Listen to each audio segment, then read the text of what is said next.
2 Timothy chapter 2 verse 15. Tanamaningdog palaw para sa pagbasa pulong sa Diyos. Salamat sa inyong faithfulness. And if you've been saved 5 minutes or 50 years, which I don't think includes anybody, but everybody will learn something tonight if you'll listen. Ang tanan na makatunan karon kung maminaw ka. 2 Timothy chapter 2 verse 15. Very familiar verse. Study to show thyself approved unto God, a workman that needeth not to be ashamed, rightly dividing the word of truth. Pagtuon sa pagpakita sa imong kaugalingon nga nahimutan sa Dios, uska magbubuha nga dili nagakinahanglan nga maulawan, nga sa matarong nga paagi nagabahin-bahin sa pulong sa kamatuoran. Naguot me to John chapter 16 verse 13. Excuse me.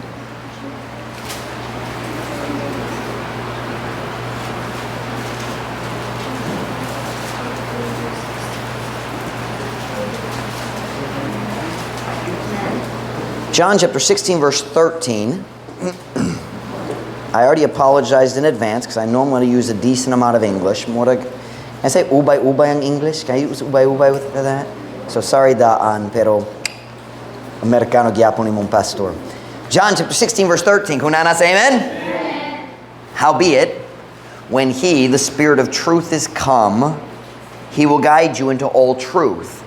For he shall not speak of himself, but whatsoever he shall hear, that shall he speak, and he will show you things to come. Apan sa diyan nga siya, ang Espiritu sa kamatuoran mo abot, siya magatultol kaninyo nga to sa tibok kamatuoran. Kay siya, dili magasulti, may tungod sa iyang kaugalingon, apan bisan unsa ang iyang madungog, kana iyang isulti, ug siya mo pakita kaninyo sa mga butang nga umaabot. So my message tonight is what to do with seeming contradictions in the Bible. Has anybody ever heard someone say that? Oh, the Bible has contradictions. You ever heard that? Na mga contradictions diya sa Biblia. What to do? Unsay saktong buhatong sa mga Kristohano? Kung makita na to, ang mga verses ang murag magsupak sa usag-usa. Sakto ba? What do we do with the verse that look like contradictions? Notice I said look like. They're not. And I'm going to show you a good one tonight to prove it. But by the way, seeming contradictions in the Bible don't prove it's not true. They prove it is true. Because when you study deeper, you find out what looked like a contradiction wasn't. And if men wrote the Bible, they would have just erased all the contradictions. God wrote the Bible. It's different. What to do with seeming contradictions in the Bible. Nice long title for your thumbnail, Brother JD. Lingaw, lingaw. You're welcome. Magamputa, dayon ka mo makalingkod para sa mensahe karong gabi. Heavenly Father, would you bless the message tonight? Would you fill me with your Spirit? God, would you help me to be very, very clear? Would you help our people to understand when I do speak English? But Lord, would you also help me with Visayan to be able to make things clear? Lord, you know I'm a little tired, and you know my mind is a little bit jumbled tonight. Holy Spirit of God, please help me to focus on the message. Forget everything else for a few minutes. Help me, Lord, to help our people. God, increase and strengthen our faith in your word. Help us, God, not to be easily shaken or shaken at all. Lord, I pray, God, you'd bless the service tonight. Help me, God, to help our people. I pray in Jesus' name. Amen. Pwede ka mo maglingkod.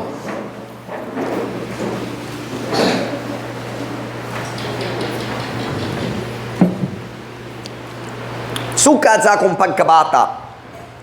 As far back as I can remember, I have been taught that the Bible has no mistakes. And that is true. Nagatugyapon ko niya na. Gitudloan ko sa akong pagkabata ang Biblia walay sayop. Now you listen very, very carefully. I know na daghang tao, they call it higher criticism. They want to say, oh, this word's not in the original, and this word's, well, wait a minute. If we can't trust the Bible, then what are we trusting? Our own mind or another man? I don't trust men, so I trust the book. I don't even trust this man. I trust the book. So when I say I was taught as a child the Bible has no mistakes, I haven't changed my mind, and I'm not going to. The Bible is true. Kung dilita makasalig sa pulong sa Diyos, wala gyud tay kasiguruhan ining kinabuhi. no assurance of anything if we can't trust the Bible. As I got older, I started learning the term contradictions. And I often heard the statement, walay contradictions, walay pagsupak.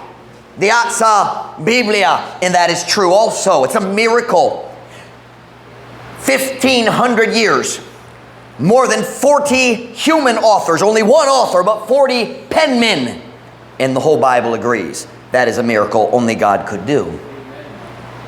But the simple truth is, usahay. And when you're a young Christian, kung batanon pa ka, wala pa klaro imong understanding sa big picture sa tibok Biblia, when you're a young Christian, it appears that there are many contradictions. And as you read more, you're going to see more.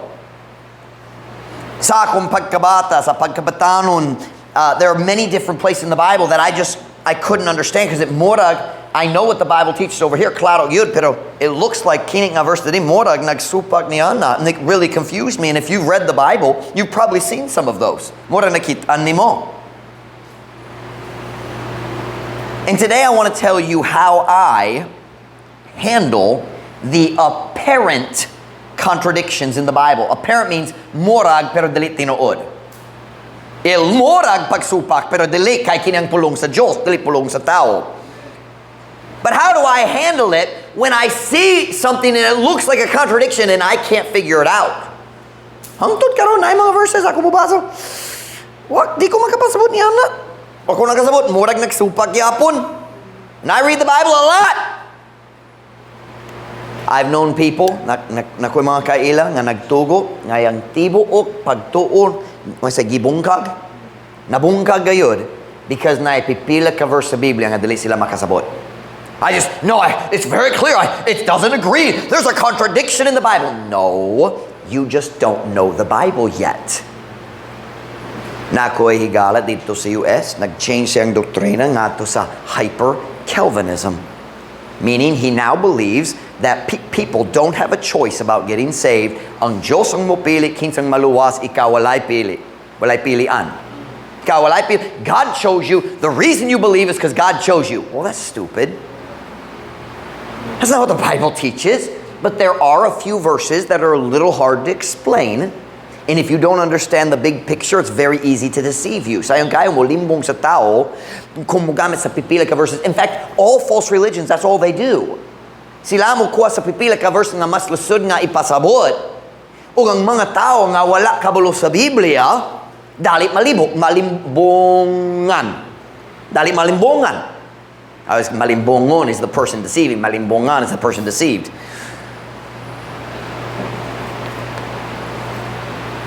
Kung ako mihatag, let me give you a very simple illustration. Why is it that when you look and you say, murag pagsupak, what that means is you don't properly understand it yet. Ang problema dali ang Biblia, ang problema ang atong pagpanabot. If I gave AJ Beth's math, where's Beth? Beth's in the nursery. If I gave AJ Beth's math curriculum, he would say, kini way pulos. Diba? This is a mess. X isn't even a number. And that is true. I believe that. Ma'am Farah, X, where's Ma'am Farah? X is not a number, and people who like algebra are bad.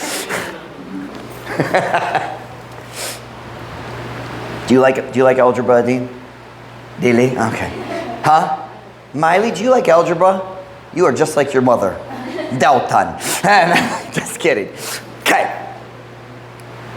But why can't, if I give AJ Beth's math curriculum, kanaway pulos para niya, dili tungod sayop ang math curriculum. Tungod dili siya ready. Diba? And the places in the Bible where it looks like it is a unsay tawag, pagsupak na contradiction, the problem is not the Bible, the problem is us. In our text, we have two text verses tonight. First was, study to show thyself approved unto God. Pagtuon sa pagpakita sa imong kaugalingon nahimutan sa Diyos. God expects us to study. However, He also gave us a teacher. Actually, more like a one-on-one tutor. I stand up, ako mutudlo magwali sa Tibok Church. ang balang espiritu ang imong kaugalingon teacher, one-on-one. And that was our second text verse. Howbeit, when he, the Spirit of truth, is come, he will guide you into how much truth? All truth. Now wait a minute. Can you learn all truth today? Makakatun ba ka sa tanan karon? Sa dali pa ka mamatay, makatun ba ka sa tanan? No, it's a process. So if I'm going to learn something tomorrow, that means na mga butang karon di pasaptan ako. That doesn't mean the Bible's wrong. It means I need to grow. So wait a minute. Now I'm not a very good teacher. I know that. Dali akong kana. Si Ma'am Ruth nindot yun magtudlo. And I'm getting ready to make the students in TBBI suffer in English class next 2 weeks. 2 weeks pa. Mag-antos gyud kamo. And nagplano ko daan. But anyway, I'm not a real good teacher, but I do know a few things about teaching. You know what I've learned about teaching? In the classroom, the teacher chooses the material, not the students. Diba? Y'all okay? What in? Gillette has a friend. Only one. All right. Stay with me now. The teacher chooses the material. Right now, I'm working on the English class, and I've spent lots and lots of time figuring out what is the best order to teach it so they can learn quickly but not be overwhelmed. That is what I study. What's the right vocabulary? Unsay grammar kinahanglan itudlo aron magsuporta sa bagong vocabulary and maghina-hinay ko. I'm learning. But I'm going to decide what the curriculum is, not the students. Dili ko mosulod sa klase.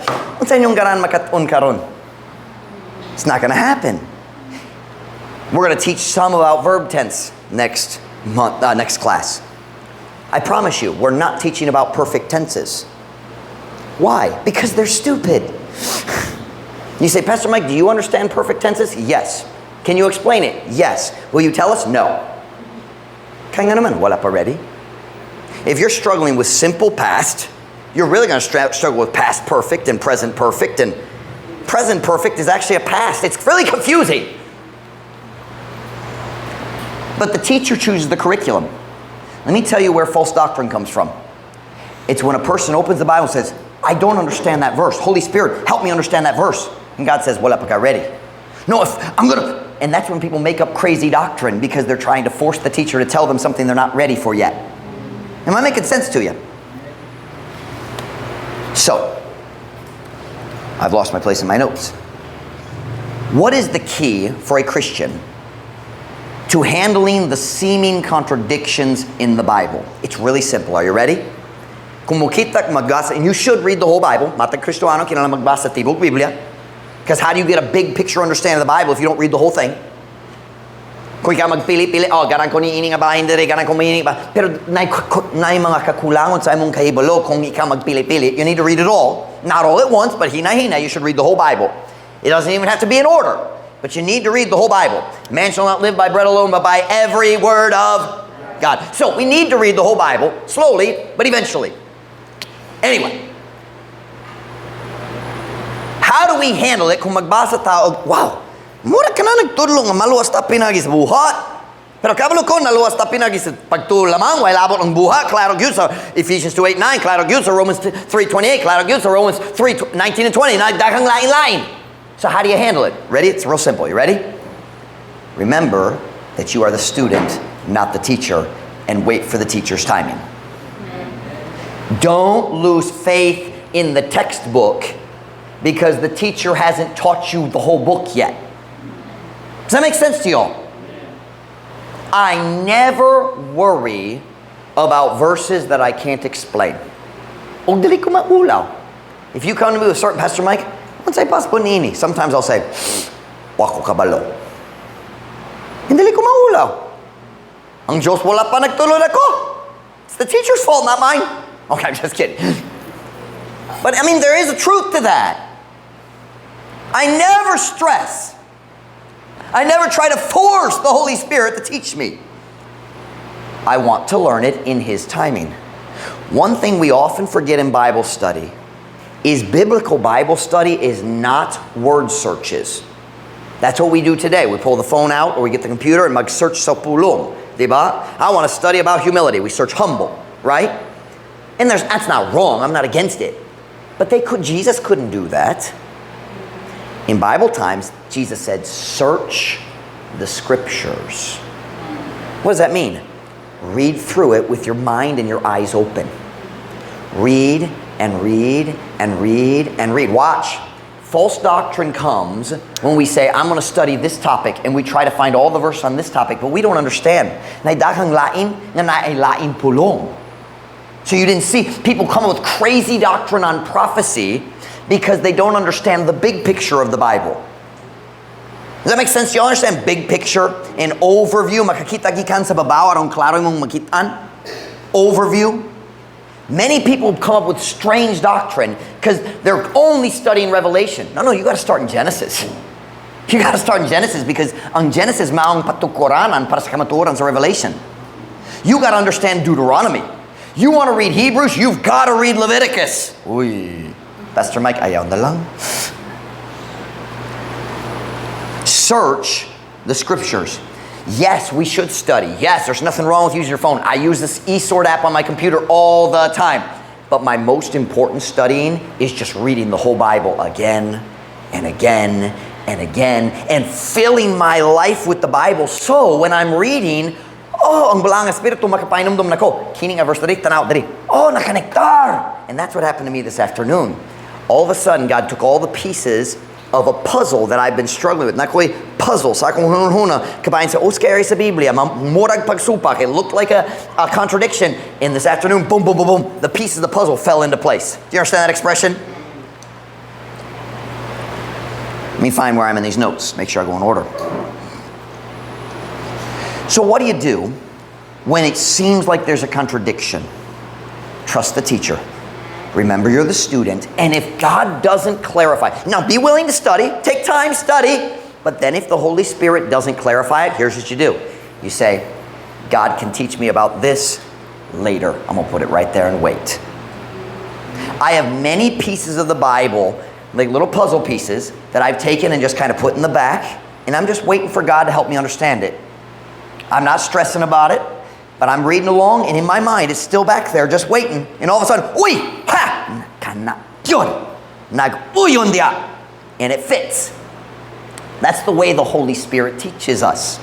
Okay, this afternoon, God helped me to understand something that I have wrestled with, nagbisog ko, sa akong hunahuna, dugay na, kabay ni init nga area sa Biblia, kay murag supak. And I'm going to show you as best I can what God taught me today. And I told you that medyo taas ang mensahe. I'm going to use the board. You must stay awake. If you sleep for 15 seconds, you will be lost for the rest of the sermon.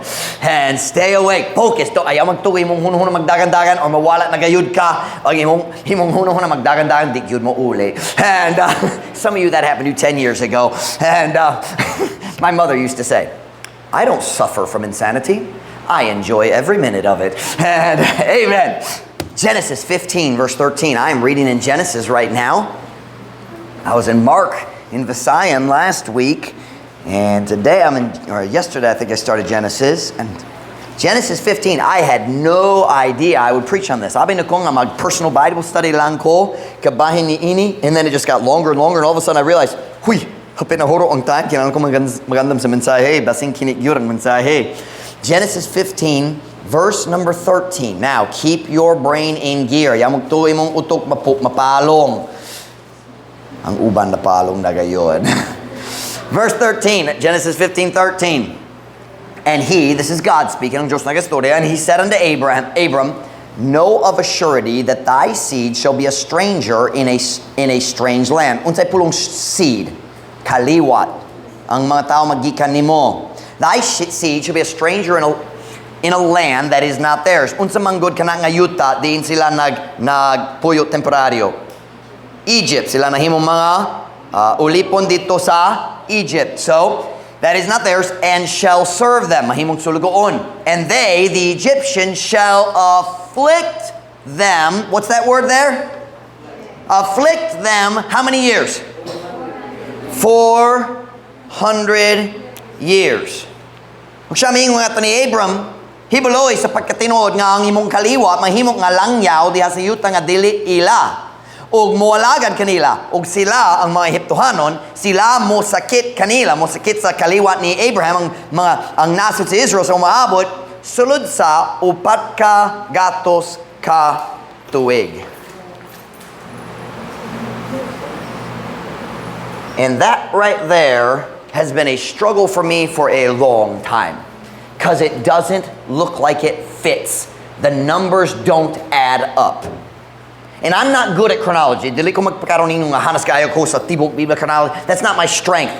But every time I read that, and the other place, Acts talks about it, laing bahin sa Biblia, magsulti 400 years. How many have heard that before? The children of Israel were slaves in Egypt 400 years. You ever heard that? But I always struggle with it because mathematically it doesn't work. Look with me at verse 14. Let's keep reading.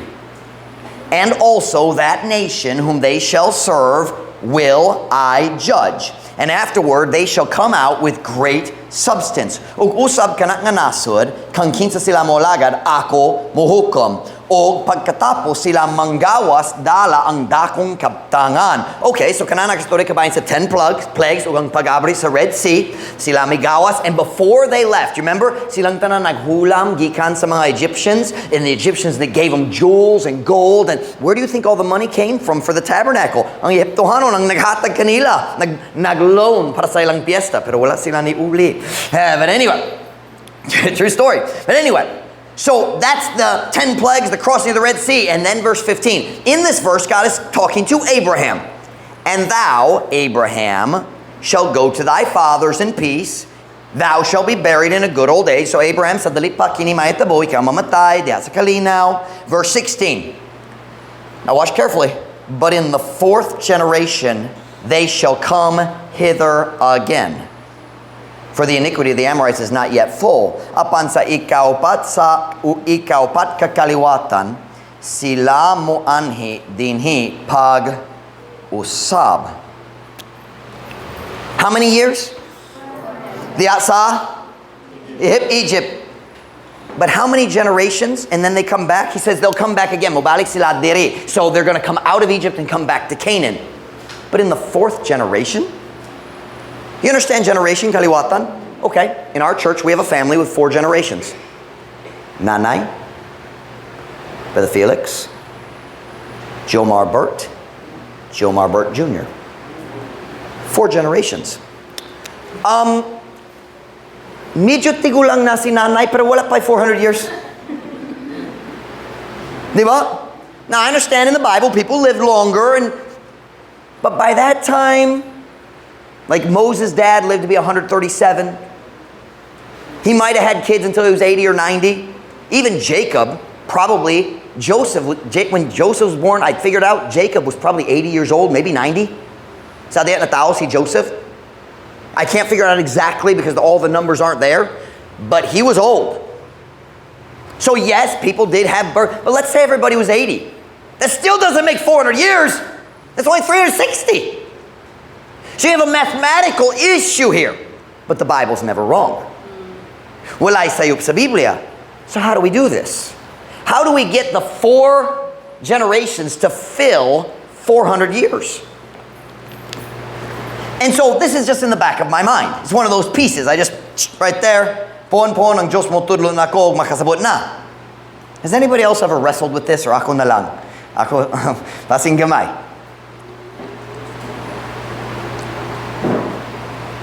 Where am I in these notes?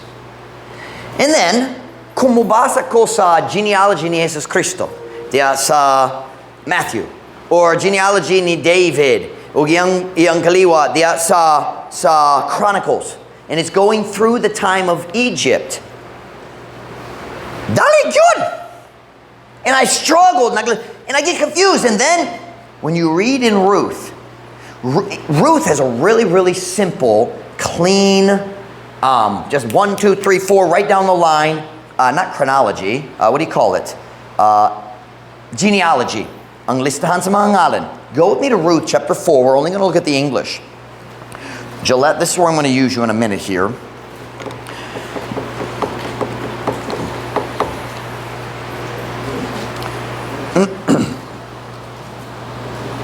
Ruth chapter 4 and verse 18.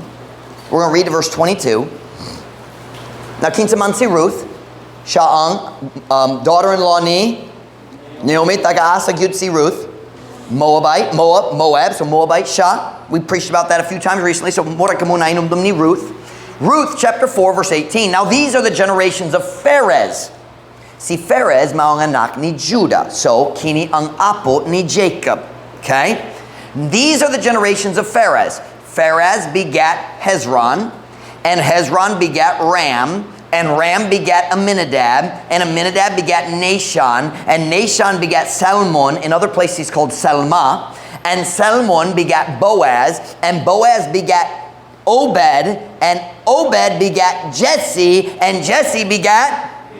Do you ever read the Bible and say, Ginoong, ano man na listahan sa mga ngalan? Diba? We've all lost that question.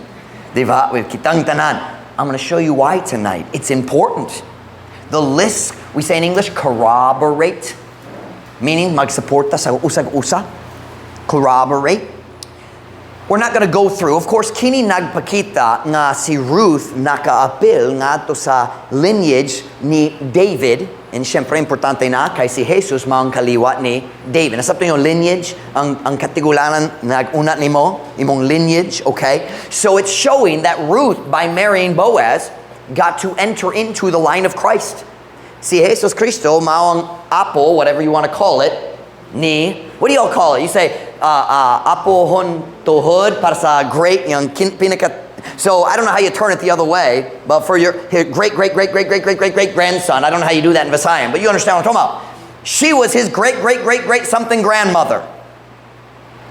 But I want you to notice 5 names on this list. Gillette, can you come help me? Do you have the phone? First, I want you to write the name Hezron. You'll see it right after the illustration there. Just the word Hezron. Now, kinsa manggod si Hezron? Si Hezron nagbiyahe uban ni Jacob ngadto sa Egypt. Si Joseph nagahula. Okay? So remember, Joseph was in Egypt leading the country, and then he finally magsulti siya sa mga igsoon nga ako si Joseph. Let's do this. AJ, why don't you move somewhere else so Joel can sit down, all right? Why don't you move and sit in the new canal out back? And so see, ang igsoon ni Joseph niabot, we went through that in Sunday school. Nainungdan mo sa story ni Joseph sa Sunday school. Then Joseph finally nagsulti siya sa igsoon, ako si Joseph mimong igsoon, paliog dadat si dad dari ganang kumukita niya. So Jacob travels to Egypt with all sa tananiang kaliwat. Tananiang family mikuyog niya. His sons, his grandsons, and Hezron was one of his great grandsons. Okay? So who do we have here? Jacob, the father of Judah. Judah is the father of Perez, and Perez is the father of Hezron. Okay? So Hezron traveled to Egypt with whom? Jacob, his great-grandfather, Judah, his grandpa, and Perez, his father. Saptan ba? So murag siya medyo bata pa. He might have been a teenager, but he may have even been elementary age or younger. But he was not yet grown up. Right there's 4 generations again. Jacob, Judah, Perez, Hezron. But what I want you to notice is the next 4 after Hezron. Now wait a minute. Where was Hezron born? Canaan. Natao siya sa Canaan. Dayon nagbiyahe yasa yung pagkabatanon nga to sa Egypt. So asa natao ang iyang anak. So write that on the board for me, Let. Ram. You don't need to write the black as far as that. Ram. So si Ram ang unang kaliwatan dito nga natao gayud sa Egypt. Now how many generations did God say? He said 4, right? Then we have Amminadab, anak ni Ram. Asa siya natao? Egypt gihapon. He was probably the first generation to become slaves. Kaya nalimot na ang bagong hari wa kabalo ni Joseph. A new king rose up, knew not Joseph, and he's the one who made him slave. Morag si Ram dali slave, pero si Amminadab slave gayud. Dayon naa si Nahshon. Nahshon. And Nahshon was also born in Egypt, but he left as part of the Exodus. Dali gyud ni. See how fast this is? Dali yun. And we'll go ahead and put the next one on the board and then we'll finish. Then I'll let you sit down. And then, Nashon had a son named Salmon. Murag si Salmon pod na tao sa Egypt. And he entered into Canaan with Joshua. Dali yun ang mga kaliwa. Delete 400 years. Dali yun. How do we know that Nashon was part of the Exodus? Tungod siya usa ka leader diya sa Kamingawan. He was the leader of the tribe of Judah. Let me show it to you. Go with me to Numbers chapter 1 verse 7. See, this is why chronologies matter. This is why you read them even though unsay pulos niya basa gyapon. One day ang Dios mo painumdum nimo gikamangita. Numbers chapter 1 naglista sa 12 ka pangulo sa lain-lain, or basing 13 because they split the one tribe of Joseph. Pero ang mga leader sa matag tribo diha sa panahon sa Kamingawan. Numbers 1:7. Numbers 1:7. Kung nasa amen.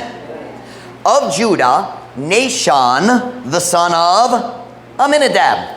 Sound familiar? Nashon, the son of? And he was the leader of the tribe of Judah. And he was old. Maybe mas tigo lang siya kay ni Moses. That's what surprised me. Nag-assume ko sa sinugdanan sa kong pagtuon karon.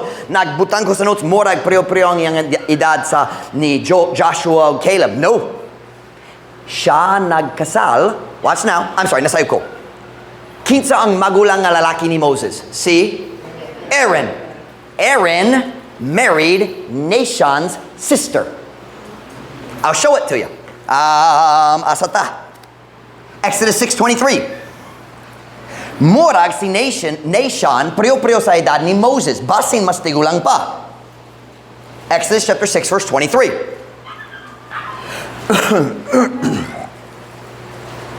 Exodus chapter 6 verse 23. Kung nasa amen. And Aaron took him Elisheba. That's a great name. Gillette, when you get married, your first child, boy or girl, should be called Elisheba. Mindog yun. And Aaron took him Elisheba, the daughter of Aminadab. Wait, look at that. And then it says specifically, sister of Nashon. Just in case you're confused. Daughter of Aminadab, sister of Nashon. Two wife. She bare him Nadab, Abihu, Eleazar, and Ithamar. So see Aaron, he was married in-law siya, bayaw siya ni Nashon. So unsay edad ni Nashon? Murag doon ni Moses. See Aaron, 3 years older siya kay ni Moses. He was 3 years older. They were close. Miriam was older than both of them. Kay siya nagbantay ni Moses, something na siya sa suba. So she was older than Aaron. She was probably a teenager, or at least 10 or 12. So what does this tell us? Nashon, basin, mas tigo lang siya kay ni Moses. Nashon was a slave in Egypt. Nag-experience siya sa slavery sama sa iyang amahan. He came out of Egypt with Moses. Nag-cross siya sa Red Sea. Nakakita siya sa mga plague. He was there the night of the Passover. He heard the cries in Egypt. Sabi, agipatay lang mga anak. Nashon was there for all of that. He was a leader in the wilderness. Siya ang pangulo sa tribo sa Judah. And then he died sometime during the 40 years because ang tanan lalaki nga 20 pataas dili makasulod sa Canaan. But his son Salmon, maybe he was the youngest because siya nakasulod. Now how do you know that Salmon got to go into the promised land? Because his son Boaz was a successful farmer. That didn't happen direct, so that was given to him. So diha sa panahon sa Ruth, it says it was in the time of the judges. Boaz was already a very successful farmer in an established community. His father went in first. Walay pagduda. The community was settled and established already. His father went into Canaan with Joshua. So let's back up. Unsay saad sa Diyos ngato ni Abraham. He said, your seed will come back to Canaan in the 4th generation. This generation ang migawa sa Canaan. 1, 2, 3, 4. Balik na. Pray kaayo ang Ginoo. Sakto gyud. But I'll be honest, I've never struggled with that part. What I've always struggled with is this.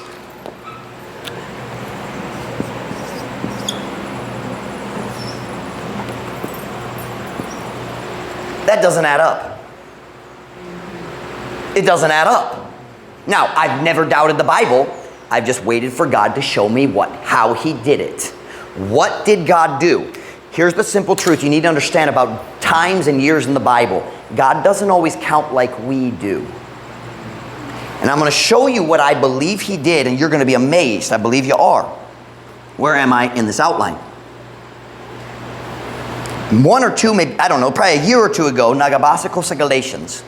O nakakita ko sa verse, o diretso, because I had been recently thinking about this. O sa diyang nagbasa ko niya ng verse sa Galatians. You see why I got to say you got to read the whole Bible? It all connects. It's like a puzzle. It all connects. One piece, and it's like a 3D puzzle. Complicado good. Not hard to understand, but you got to get all the pieces in the right places.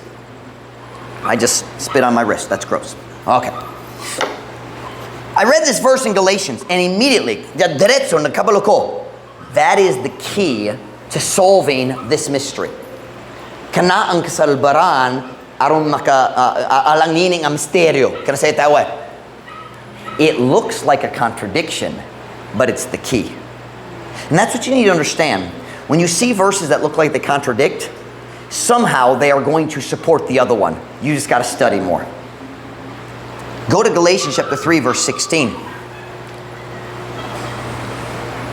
I realized 2 years ago probably that this verse was the key, but today's the first time I put it all together. And I feel like maybe I'm still missing one or two pieces, but it's close enough that I'm convinced I found the solution. Galatians 3:16. Galatians 3:16. Nag-aapas ba ka mo? I can tell you're thinking. Naghunahuna mo. Galatians 3:16. Kung nanas, amen. Now to Abraham and his seed were the promises made. He saith not, and to seeds as of many, but as of one, and to thy seed, which is Christ. Karon nga to ni Abraham ug sayang kaliwa ang mga saad gihimo.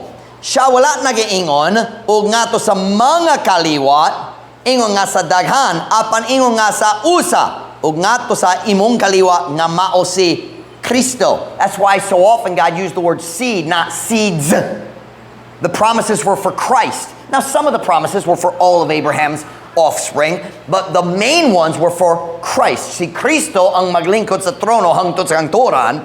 The promises were for Christ. Now look at verse 17. Here's the key.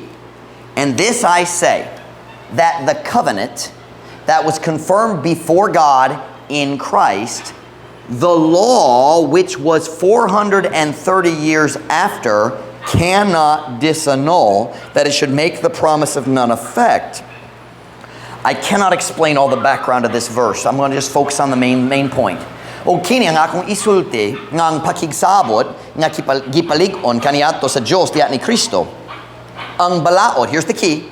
Ang balaod nga miabot human sa upat ka gatos ug katloan ka tuig dili makapaundang aron kini gayud mohimo sa saad nga walay kapuslanan. Ang Diyos naghimo sa saad, mga saad ni Abraham. We call it the Abrahamic covenant. Ang pakigsaad pang Abraham. Can I say it that way? Or kang Abraham? Kang? When did God make the first promise to Abraham? Tungod nagingon dere, when God made the promise to Abraham, the law came 430 years later. So we have a very clear starting point. 430 years after the promise came the law. When did God make his first promise, specifically the promise about Christ? Go with me to Genesis chapter 12 and verse 3. Genesis chapter 12 and verse 3.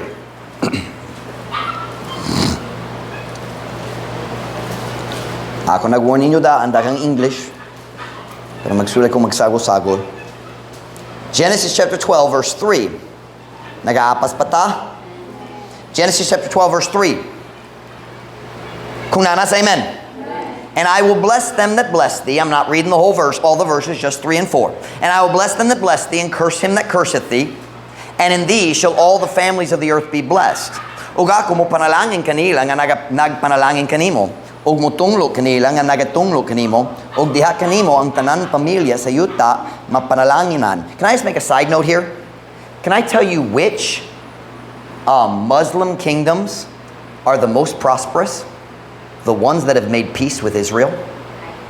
Arab Emirates. Mas mauswagon kaysa ilang silingan. Why? They have made peace with Israel. And God said, I will bless them that bless thee, and curse them that curse thee. You don't curse God's people. Dilit maalamon. In thee, verse 3, in thee, Abraham, shall all families of the earth be blessed. What is that talking about? Is Abraham the blessing? No. Kinsa ang panalangin sa Diyos alang sa tanan nasod. Kinsa gipadala gikan sa langit? Jesus Christ. In Abraham, because Abraham, si Kristo ang kaliwa ni Abraham. So in thee, or through you, ang tanan nasod panalanginan. That is a messianic prophecy. It was a statement, I'm going to save all people from all nations through you. So the first promise that God made to Abraham about the Messiah is right here in Genesis 12, verse 3. Look at verse 4. So Abram departed as the Lord had spoken unto him, and Lot went with him, and Abram was how many years old? 75 years old. Pila edad? 75. So there we have a clear time reference. No, walay pizza, pero ang tuig. He was 75 years old. I think I'm going to leave that intact. He was 75. And that is the time God made the promise the first time. Okay? So this is, I'm going to call it the promise. Ang imong kaliwat, or ang manluluwas sa kalibutan, mao or mahimong imong kaliwat. I don't know how to say it, but you understand. The Savior of the world will come through your line. 75 years old. Galatians 3:17 again. And this I say, that the covenant that was confirmed before of God in Christ, the law which was 430 years after. Stop. When did God give the law to Moses and the nation of Israel? Asaman sila? Mount Sinai. So 430 years after this, 430 years later, we have the law. Let's do this. Plus 430, we have the law. Now that creates a problem because of this. Wala edad ni Abraham? Natao na si Isaac? Pila edad ni Abraham? Sa diyan natao si Isaac? 130 years, because if the suffering is supposed to start, it's going to be 400 years, right? 30 years from now, Isaac's only 5 years old. Wala pa tao sa Egypt. Well, one time, Abraham niadto na sa Egypt, pero wala pa tao dito sa Egypt. So how do we deal with this? Once I solution, meaning a puzzle. Let me find my place in my notes. I want to make sure I go in order.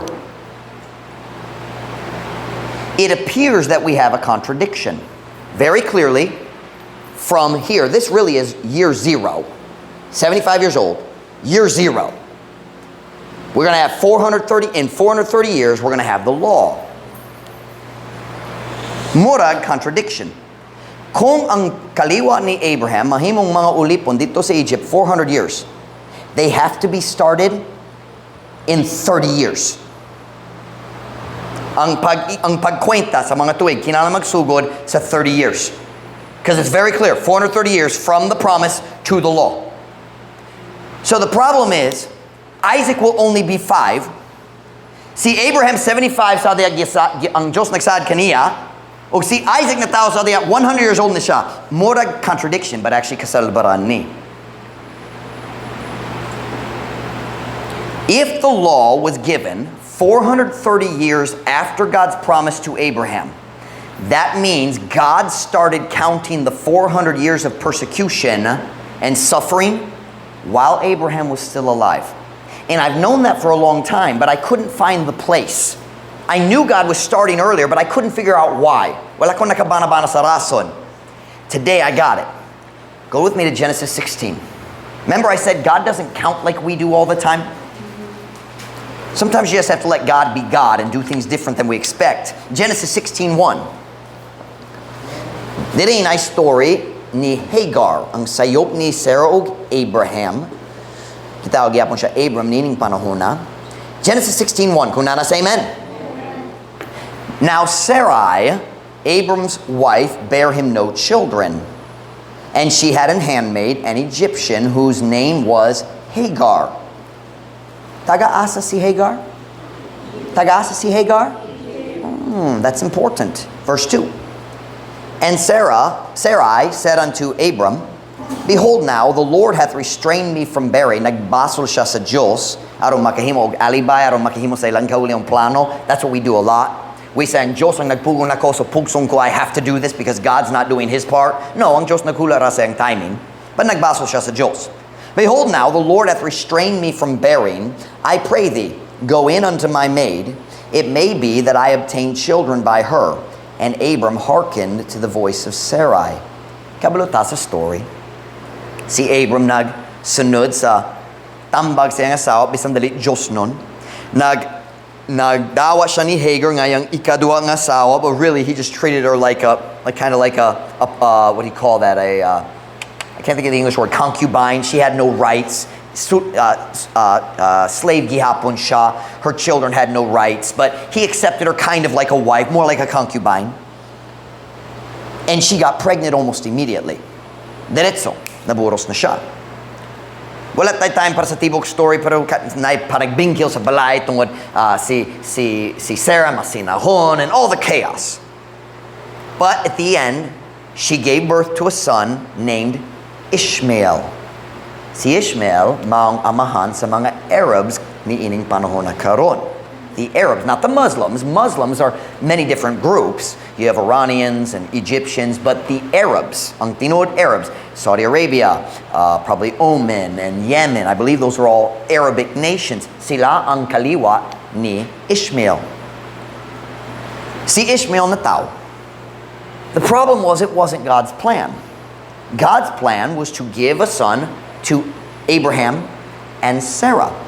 So kini nga relasyon ni Hagar kana ang paningkamo sa tao sa pagtuman sa kamabuton sa Dios pinaagi sa unod nun nga buluhaton. Sakto ba ang grammar? It wasn't God's plan, they did it in the flesh. And the result was Ishmael. Go back to Galatians chapter 4. Galatians has a lot about this story. Galatians chapter 4 verse 22. I think we were in Galatians 4 earlier, weren't we? Yeah, well, we were in 3 earlier. Look at Galatians 4.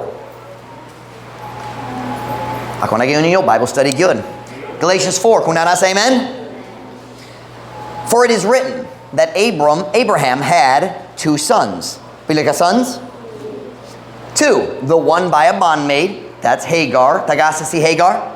Egypt. And the other by a free woman. Who's that? Si Sarah. But he who was of the bondwoman was born after the flesh. Ang plano sa tao, unod nun. But he of the free woman was by promise. Now, Paul is using this as an illustration of doctrinal truth, but we still see the statement, Ishmael was born after the flesh. Apan siya kinsa iya sa babae nga ulipon, na tao subay sa unod. Apan siya nga iya sa babae nga gawas nun, pinaagi sa saad. It wasn't God's way, pero si Ishmael na tao gyapon. 14 years later, God kept His promise and gave Abraham and Sarah a son. So sa diyan si Ishmael na tao, Abraham 86 years old na siya. When he was 100. 25 years after the promise. 100, I'm going to erase this for now. 100 ang Diyos nagtuman sa iyang saad. You listen to your pastor tonight.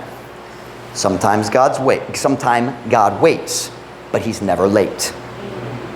His timing is right. O ang ilang pagdalit-dalit naghimo sa tanan problema nga atong nakitaan sa Middle East karon. All the conflict, it started because Abraham and Sarah got impatient. And the conflict between the Jews and the Arabs did not start with Islam. It was inflamed with Islam. It started in Abraham's house. It wasn't God's way, pero si Ishmael natawo. 14 years later, si Isaac niabot, gitawag siya Isaac, kaya nagpasabot katawa. Sarah said, now, I'm 90 years old, ang Diyos mihatan ako, og anak, magkatawa ko, ang tanang tao mo doon, mo katawa ba nako? That's the name Isaac, katawa. Go with me to Genesis 21, and let's see the story. Si Isaac natawa na, si Abraham 100 years old. Genesis 21 verse 5. Genesis 21 verse 5. Kunana say amen. Give you another second. Genesis is the first book in your Bible. Right. Genesis. All right. Genesis 21 verse 5. Kunana say amen. And Abraham was 100 years old when his son Isaac was born unto him. Jump down to verse 8. And the child grew and was weaned. And Abraham made a great feast the same day that Isaac was weaned. I've forgotten the word wean. Lutas. I was thinking lutos, but that is persecute. Lutas. One thing you have to understand when you read the Bible, kung gigamit ang pulong lutas, kana delete connector lang sa is it susi? Is that the word? Suso. What's the word for nursing? And suso is the proper word, right? Nursing. It's not just stopping nursing. Remember, Samuel, si Hannah nagsad mo hatag siya ni Samuel nga sa templo. Remember that? When she had weaned him, she took him. He wasn't wearing diapers anymore. Eli didn't have to give him a bath. So being weaned was more than just no more milk. The Hebrew word has many, many meanings, but one of them is ripened. Reaching more towards maturity. So it's almost like reaching kindergarten age. When do kids start changing their own clothes? They get about 4 or 5, they start learning. At least American kids. I don't know about Filipino kids. And I won't make fun of my kids. I won't. That's not here, so sayang. But most likely, the idea of weaned was more than just milk.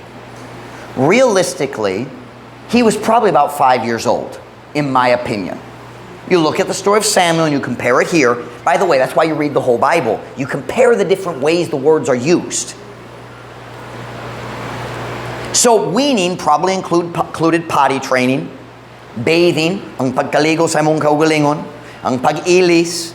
Weaning is that reaching to where a child can take care of their own basic living needs. So Morag, si Isaac, 5 years old, kana akong opinion, pero it matches with the time. Let me read it again. And the child grew and was weaned, and Abraham made a great feast the same day that Isaac was weaned. It's almost like they had a graduation ceremony. There was a day, this is the day that he is now officially weaned. Does that mean he hadn't had an accident in bed for the last 6 months? I don't know, but he's weaned. Abraham planned a party for his, a kindergarten graduation? I don't know. But look what happened next in verse number 9. This is very, very important. And Sarah saw the son of Hagar, the what? Which she had born unto Abraham, doing what? So, what nationality was Hagar? Egyptian. So, Ishmael was half Hebrew, half Egyptian. Diba? Right here, we see the beginning. Watch now. Wait, stay with me here. Ishmael knew he was the unwanted son. Now, Abraham loved him. Look at the rest of the story. Nag-uulgyud siya sa si Sarah. Pawat sila! Ang kanak nga bata, dili mo kuyog sa akong anak. But the Bible says, nag-uulgyud si Abraham. He loved Ishmael because he was a son. But Isaac was the son of promise, and Ishmael knew it, and he didn't like him. And he's mocking. It came from the enmity of his heart. Nay kasina sayang kasing-kasing. I believe this right here is where God started counting the 400 years of Egyptians persecuting Jews. Go with me to Galatians again. God showed me this, or today, it popped into my head when I was studying. Tanaw unsig gisulti sa Diyos kabahin ni ini gayud nga panghitabo. This very story we just read in Genesis, God is talking about it in Galatians 4. Later you can read it at home for the whole context. Still being used as an illustration, but he's telling the story. Galatians 4:29. Kunana say amen. But as then, he that was born after the flesh, who was born after the flesh? Ishmael, persecuted him that was born after the Spirit, or by promise, as it says in the other place. Who's that? Isaac. What did God think about Ishmael's mocking? He called it persecution. Paglutos. Pagukod, aron makasakit. That's persecution. It's magdagmal. Pagsakit. I believe right here is where God started counting the 400 years. So the question is can the rest of the Bible agree with that? Yes, it can. I don't have time for it all, but here we go. 75 years is the promise, and that is year 0. We need to get to 430 total, right? So year 0, okay? Isaac was born after 25 years. So we say plus 25. Isaac is born. Birth. Okay? 430 years to the law, right? But they also need 400 years of persecution, right? All right. So 25 years plus 5 more years, and we have the beginning of the persecution where Ishmael in his anger is mocking. And that's why they drove him out. She said, "Kanak nga bata deli magstay diri uban sa ako na get rid of him." But it was the beginning of the enmity. I promise you, Ishmael never forgave Isaac. It was the beginning of the enmity. Okay? So we have plus 5. So now we're at how many years? 30. How long was it? How old was Isaac when Jacob and Esau were born? Let's look. Who said 60? You are correct. Do I have it in here? I'm sorry, you'll have to look it up yourself. I didn't put it in my notes. I have it in the computer if you'd like to see it. I forget where he was 60. So let's take this out because it's actually going to mess up the numbers because 25 plus 60. All right? So plus 60. Hangtod na tao si Jacob. Jacob's birth. Okay, so how many years are we at now? 85. How old was Jacob? Sa diha siya nagbalhin ngadto sa Egypt. Does anybody know? Nagtindog siya atubangan ni King Pharaoh. Sa hari nga gitawag Pharaoh. How old was he? You can look up all the verses, but just trust me, he was 130.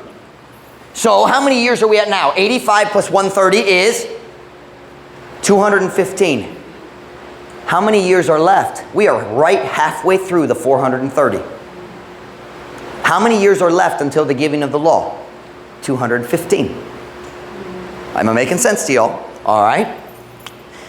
All right, and we could also calculate we are 185 years into the enmity with the Egyptians and the mistreatment. Okay? So we're at 130 years. So how many years do we have left until the law? We have 215 years left. All right, now, how old was Moses sa dihang ang Diyos mihatag kaniya sa balaod diha sa Mount Sinai? Anybody know? How old was Moses sa diha naglaya siya gikan sa Egypt? 40. How old was he when he went back? 80. So he was 80 kapin. 80 kapin. We're just going to say 80 because the Bible just breaks his life in 40 years in Egypt, 40 years in the backside of the desert with his father-in-law, 40 years in the wilderness, namatay siya. That's the way the Bible breaks his life. So with this traveling and whatever else, it came to 40, 40, 40. Okay? So I'm going to erase this for a minute. We know we need 215 more years total. Okay? But on this side, we have 80. At the end, we have 80. Right? 80 years. Moses' life. Now, of course, not pa siya 40 years human sa balaod, but 80 years until the giving of the law. So let's add these all together now. Anybody got a phone? Help me with this. Help me with this. 25 plus 60 is 85. 85 plus 130 is 215, right? 215 plus 80. 295. So 295, hold on. 430 minus 295, how many years we got left? 135, diba? So what do we have left here? In the middle here, right here, we have space for approximately, of course, because things change, but there's, birthdays, etc. But we have about 135 years between Jacob's arrival in Egypt and the Exodus. I'm sorry, in the cycle, and the birth of Moses. Are you with me? So all of a sudden, this makes a lot more sense. Ram is born in Egypt somewhere here. Okay? Then he lives 30, 40, 50 years, because back then they're still living 100 years kapin. Si Moses lived to be 120. Si ang kinikanan niya hangtod 137. Si Levi, ang anak ni Jacob, these are just people I saw earlier when I was studying, lived to be 137 as well. So to have kids until you're 60 and 70 is no big deal. And most of the time, ang mas tigo lang na lalaki nagkasal sa babaeng mas patanon. So, because a man can have children much longer than a woman. And, Jacob and Rebecca, Isaac and I got that backward. Jacob and Rachel, Isaac and Rebecca. Normally, in the Bible, the man was older, and he could have children longer than a woman as far as age goes. Okay, we understand that, okay? So, Ram was born, and then he had a son named Aminadab somewhere in here, and he had a son named Nahshon, and Nahshon had a son named Salmon, and they came out of Egypt with Moses. Nahshon was actually born somewhere around the same time as it. If we did it correctly, it'd be somewhere around the same time as Moses. We discussed that earlier. But if you look at it, that works mathematically. Am I making sense to y'all? Now, a lot of this I'm doing from memory because I could not possibly put everything in my notes that I learned today. If you want to see, I'd be happy to show you my notes with the verses for everything I've taught you. But here's the message tonight. What's the point of all this Bible study? Do you need to know all that? It's nice to know, but do you need to know it?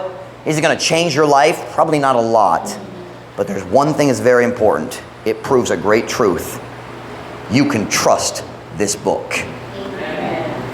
Makasalig ka sa pulong sa Diyos. Kung naay butang murag pagsupak, tinud gihapon kung buot ka mo tuon. Am I making sense to you? Trust the book and trust the teacher. Trust the book, trust the teacher, and you won't go off into strange doctrine. Dili ka malibog, dili ka masayop. Kung mubasa ka sa verse, murag, kini nagsupak sa tibok Biblia. Then dili tinuorang himong gihuno-huno kabayan ni Ana. Hulata lang ang timing sa Diyos. Wait for God's timing. Don't get all upset. Wag ko nakasabot. Kalma lang. Nakay teacher para ni Ana. Sa saktong panahon siya mo passport nimo. The Holy Spirit is the one who opens our eyes to truth. He will give you what you need today. And if you'll walk with Him, He'll give you what you need tomorrow and the next day. Trust the book. Trust the teacher. Amen. One every head bowed, every eye closed.